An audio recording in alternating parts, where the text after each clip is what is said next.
Dios, que se alargue la hora para que podamos entender mejor. Además, me encanta escuchar a tres congresistas que tienen que ver pues con este momento tan álgido que yo sí creo que ha sido una de las peores crisis de nuestra historia democrática reciente. Cecilia Taid dijo al final de su intervención algo importante que no sé si le parece destacar, señora Chávez. Ella dijo, bueno, este es un campanazo, es una señal, cuidado, que ya la oposición está demostrando que se puede unir y que no la tendrían tan fácil para la mesa directiva en 28 de julio. ¿Qué están tratando de decir a los nacionalistas? ¿Que o se encarrilan o no llegan a terminar su mandato?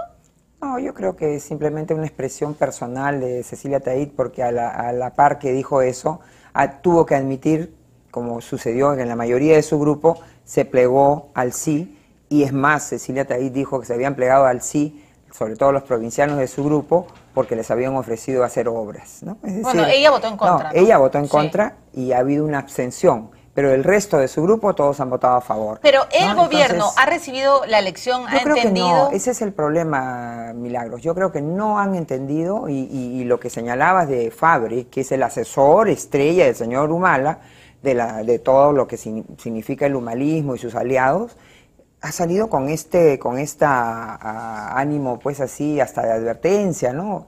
Entonces, yo creo que no han entendido la elección, Y lamentablemente algunos grupos no han sabido mantenerse en una actitud firme. O sea, ¿usted hubiera preferido que hoy la oposición censurara? Votáramos, o por lo menos todos votáramos en rojo, porque no es lo mismo 52 que 61 respecto a 66, ¿no? Pero eso no era peligroso, Marta, eso no era generar más inestabilidad. No, es evidente, Milagros, que nadie quiere, un congresista no quisiera que vuelva a haber elecciones antes de término del mandato. Las elecciones significan de alguna manera cierta moción y conmoción en el país, pero es un ejercicio democrático, está previsto en la Constitución, y entonces no hay que tenerle miedo tampoco al ejercicio democrático, porque si no, ¿qué significa? Que no hay verdaderamente un contrapeso de poderes. Cuando sí, pero me preocupó, Marta, y le quiero preguntar a Marisol, que en el Congreso empezaran a gritar, iba a caer, el gabinete va a caer, disolver.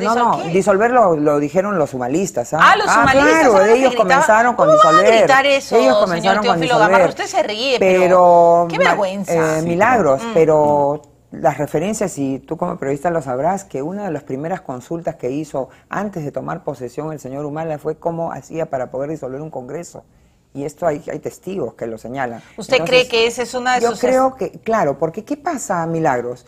Inicialmente nos habían citado a nosotros y habían anunciado públicamente que el día 24 de marzo se iba a presentar el gabinete. Sí. Pero han adelantado más de una semana, porque todavía hay plazo hasta el 26 de marzo. ¿Por qué marzo. cree usted que pasó Porque han querido provocar, no han hecho ninguna coordinación con los partidos, no han ofrecido nada público, no estoy hablando de prebendas, no nada público. Teófilo está pidiendo su minuto de... Han podido reestructurar el gabinete, ¿no? Entonces, ¿qué quiere decir? Han ido a la confrontación a ver qué provocaban. Pero yo creo que los propios congresistas humalistas, cuando supieron, porque les dijimos así, miren, si hay una elección dentro de 4 meses, ustedes van a salir, no van a tener ni 10 congresistas. O sea, fueron por lana y salieron trasquilados.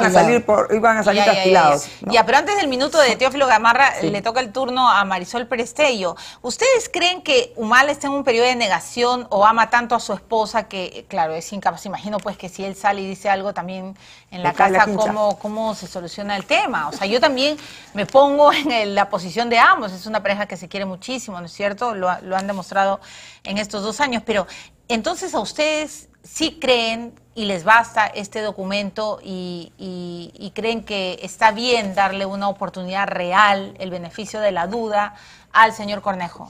Bueno, cada quien le da el valor a la palabra en función del valor que tiene la propia.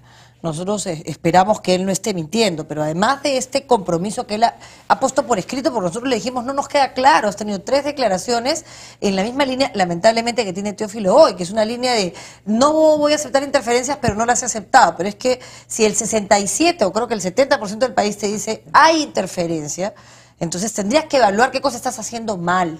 Y creo que no tienen capacidad de corregirse fraternalmente, porque lejos de haber aprendido una lección, por lo menos, y estoy hablando ahora de lo que siento de las declaraciones post, lo que hay es una sensación de que no se ha ganado nada. La actitud, y hablo del PPC y APP, ha sido una actitud de responsabilidad que no significa que el fujimorismo no lo sea. Ellos han mantenido una posición que han tenido siempre. O sea, no es una cosa nueva. Y tampoco significa que al votar en contra seas un irresponsable, porque es la forma como votó el nacionalismo toda la vida el quinquenio pasado. O sea, entonces, para mí son posiciones absolutamente respetables todas. En La su nuestra, opinión, el nacionalismo no la ve. espero que la vea. Yo espero además que el gabinete la vea. Creo que la bancada hace mucho tiempo ha dejado de ser un soporte en muchos casos para convertirse en un problema. Porque cuando se buscan diálogos sale uno de los congresistas y entonces comienza a insultar al frente como si los pecados del otro convirtieran los suyos en una cosa que no existe. Claro, vamos a darle el paso, por pero favor, yo quiero terminar con esto, por favor, porque me va a servir para sustentar la posición del PPC-APP. El premier hoy, cuando nosotros le dijimos, oye, a ver un ratito, se trata de varios temas. Asumió algunos compromisos que ha puesto públicos en el tema fundamental, que es el tema de la no interferencia. Pero ¿cómo se materializa eso? Porque no es solo un dicho. Claro, ¿cómo? Primero, en que van a ocupar los espacios que no han ocupado. Porque desde que Lerner salió a decir a los ministros que no hablen de filosofía, no sé qué cosas les dijo, ninguno más habló. Y no se trata aquí que no respondan políticamente por cosas por las cuales, por ejemplo, la ministra de la Mujer hoy con el tema del niño en la parada, tienen que responder y tienen que responder inmediatamente. O sea, por ejemplo, ellos han prometido mayor participación, lo dice en su comunicado. Mayor participación, pero además que se asuma responsabilidad política donde tenga que asumirse. Por ejemplo, en el tema de Cateriano, con el pago al señor Antauro Humala. Y finalmente, él señaló que iba a aclarar las dudas que habían surgido el último viernes en torno a las acusaciones del congresista Héctor Andrés, que son muy graves. Serias. Y que necesitan, por supuesto, ser aclaradas a la brevedad. ¿Ustedes pidieron cabezas? No. O sea, ¿quieren que se cambie algún ministerio? Pero no es de ahora, ¿no? No, ya, pero digamos, en este gabinete, ¿qué ministros Pero deberían? nosotros hemos considerado que el señor Cateriano debía irse hace mucho tiempo, y me parece que ya este tema de Antauro no acepta ningún análisis. Bueno, pero ahora está más sólido que nunca. Puede haberse responsabilizado. ¿Está más sólido para quién? Para ellos. Pero si la oposición vuelve a juntarse en esto, una censura pasa sin ningún problema. O sea, un momentito, acá solidez individual no existe ninguna, y ni siquiera el gabinete en su conjunto. O sea, que lo que Fabre no cante victoria. Lo que le va a dar que Fabre vaya a cantar a otro lugar. Acá estamos administrando un país que está intentando construir una democracia, respetándonos entre nosotros y diciéndole las cosas como nosotros queremos que debemos decirle. La señora Nadine tiene que aprender que si quiere, ella pedía sacrificios por el país, que empiece a hacerlos ella primero. El paso, por favor, para el señor Gamarra. Primero, ¿por qué gritaban disolver, disolver? ¿Cómo es posible que gritaran eso? Hasta cierto punto, o particularmente, a muchos nos generó mucha gracia que el fujimorismo y el aprismo juntos se parasen, ¿no es cierto?, irrumpiendo la tranquilidad del Pleno para gritar iba a caer. No, primero pero gritaron ustedes. no. Hay que ver bien. ¿Cómo puede van a caer? gritar Primero gritaron ellos votos? disolver. O sea, ellos primero. y nosotros respondimos, algunos de los nuestros. La dejamos con como otros. testigo No, a está la grabado. congresista Marisa. Está grabado, felizmente. Bueno, en fin. Yo me bloqueo en esa Está grabado. Dios Milagros. mío. Pero igual Pero está mal simplemente- que griten disolver. Claro, pero simplemente para concretar, no se puede, digamos, iba a caer un gabinete cuando el mismo fujimorismo horas antes había señalado que iba a votar en contra, es decir, en rojo, Claro. y al rato lo estaba haciendo con votos ámbar, Ya, pero absteniéndose expresiones al de margen. tomar una decisión. Señor Gamarra, ¿por qué usted no reconoce, digamos, haciendo un mea culpa, como lo ha hecho Abugataz? Abugataz a mí me ha sorprendido, me ha parecido que tiene una madurez política, a diferencia de varios nacionalistas. Él ha dicho que, en efecto, se han equivocado en las formas, que van a trazar mejor la cancha. ¿Por qué no reconoce usted que sí hubo intromisión de Nadine Heredia en el Ejecutivo?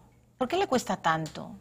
Bueno, yo lo que considero es que aparentemente, si antes no se había delimitado específicamente los espacios, que hoy los estamos precisando, fue a raíz de una inadecuada comunicación. Sin embargo, creo que hoy estamos precisando, ¿no es cierto?, los espacios y los actos de gobierno del gobierno actual. Si usted dice que donde Nadine existe se una entrometía, estructura, le cae, ¿no, donde señor Gamarra? existe, ¿no? Yo le digo, donde existe una estructura, y es el presidente y, Claro. y el presidente del Consejo de Ministros, los voceros del gobierno. Pero eso es lo y los lamentable, espacios señor Gamarra. Yo no políticos sé cómo ustedes pueden corresponden decir a los líderes qué de los bien partidos que políticos. pero qué bien que el primer ministro mande un comunicado. Esto es una vergüenza. En un país donde hay instituciones, ¿cómo va a mandar el primer ministro un documento donde dice hacemos deslinde, rayamos la cancha? Esto ya llegamos al nivel, al clímax de la poca institucionalidad. No sé si usted lo ve así. Ahí hay un tema, ¿no? Y los mismos congresistas de la bancada de PPC señalaron que aparentemente ellos, horas antes, iban a votar en rojo, pero habían hecho un pedido, y era el único, según la versión del congresista Bengolea, en el sentido de que de parte del gobierno existiera un mensaje, Claro. el cual quedó plasmado en el comunicado que emitió la presidencia del Consejo de Ministros.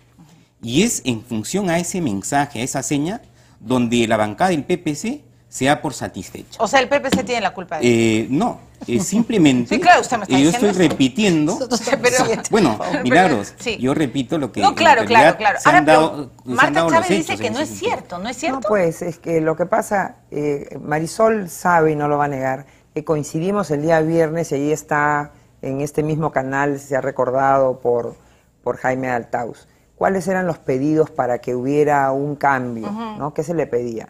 Se le pedía una reconstrucción del gabinete, una reconformación del gabinete. Se le pedía el tema del salario mínimo. Se le pedía la no interferencia de la señora Nadine Heredia y se le pedía el tema de una posición clara respecto de Venezuela. Y en eso coincidimos, pero ahora yo me sorprendí cuando Alberto Bengolea señalaba la única exigencia, y luego lo he visto al señor Bedoya también, la única exigencia era el caso de la señora Nadine, que en este comunicado ni siquiera se la menciona a la señora Nadine. No se le menciona. Pero dice que rayamos la cancha. Claro, pero ellos pensarán que la rayan respecto de del fujimorismo y de la Primo de repente. No, pero no, ellos no se dan por enterados de lo que las encuestas están reflejando. Tengo que ir a una pausa, pero Marta, ¿qué cree usted que pasó con el PPC? ¿Qué pasó el fin de semana? Me ha sorprendido en verdad, porque yo hubiera esperado que ellos sintonizaran y que sus 9 votos vayan a engrosar, más los otros, ¿no? A engrosar. ¿Los han traicionado los del PPC? Bueno, ¿Se han acomodado? sentimos que ¿Son los nuevos amantes del nacionalismo? Sí, no, bueno, no sé, cada cual responde por sus eso, pero nos parece que ese giro no tiene ninguna justificación, por lo menos lo vemos así. Bueno, muy bien, vamos a ir a la pausa y al regresar tenemos que tratar un tema, el futuro, ¿no es cierto? Ya está, ya le dieron el voto a favor, el ministro Cornejo pues tiene que cumplir lo que está diciendo. ¿Qué va a pasar? Eso es lo que les quiero preguntar a los 3 congresistas. Ya regresamos. Son 7, 9 son los de ese.